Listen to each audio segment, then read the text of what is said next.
When shopping for large singing bowls, you want to consider the size and the thickness. That's what determines the tone. So the larger a bowl is, the deeper it can sound, and the thinner a bowl is, the deeper it can sound. So if I take a very thick bowl like this, that's around 10 and a half inch diameter, you can hear it has a pretty high-pitched, clear tone. Here's a similarly sized bowl, but with a medium thick rim. And you can see that's several tones deeper.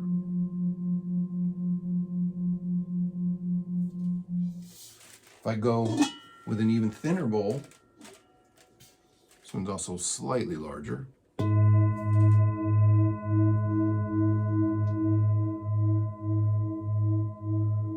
Even deeper. And then a very thin bowl gets extremely deep. You only get that very rumbly, deep tone with either a very thin bowl or an extremely large bowl, which are generally new. Antiques don't get that large. You can see some of the largest that I ever found at the Singing Bowl Museum. When it comes to the difference in the quality of the tone, a thicker bowl tends to have more clarity, more of a kind of a bell-like tone that really cuts through the air.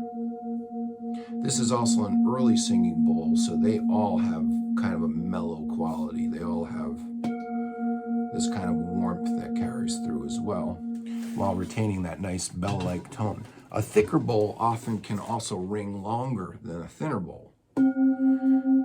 The reason for that is when a bowl is thinner, the metal vibrates more freely and actually comes to rest more quickly. So thicker bowls tend to have very nice sustain, and there's a different, subtle different tonal quality to it. The typical later period singing bowl with kind of a little bit of a shaped rim is often the best of both worlds. A little bit of thickness retains the nice bell-like quality, but gives you a nice deep tone.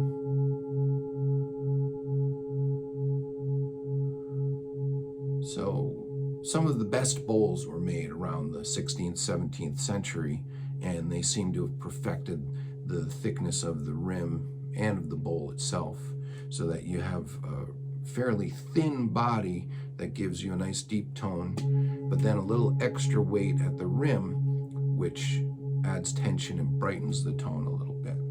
So the early singing bowls tend to be overall heavier and have the brightest and most bell-like quality if they're very thick, but also have this very smooth, mellow quality that is only really heard in the real antiques, this kind of instantly soothing, relaxing. And then the later bowls tend to be a little less finely made. You'll notice I don't have many 19th century bowls, for example, anymore, like I had in the years that I ran Himalayan bowls all those years. I didn't retain any of the later bowls because they're just not as good. They don't sound as good. They don't have the same mellow vibration. And certainly the new bowls don't have that kind of special quality that the antiques have. And definitely crystal or brass bowls never have that kind of magic that the real antiques have. So when it comes to the antiques, you're considering the size. An easier to hold bowl is in the 10-inch range, whereas the big 11, 12-inch bowls can be pretty heavy.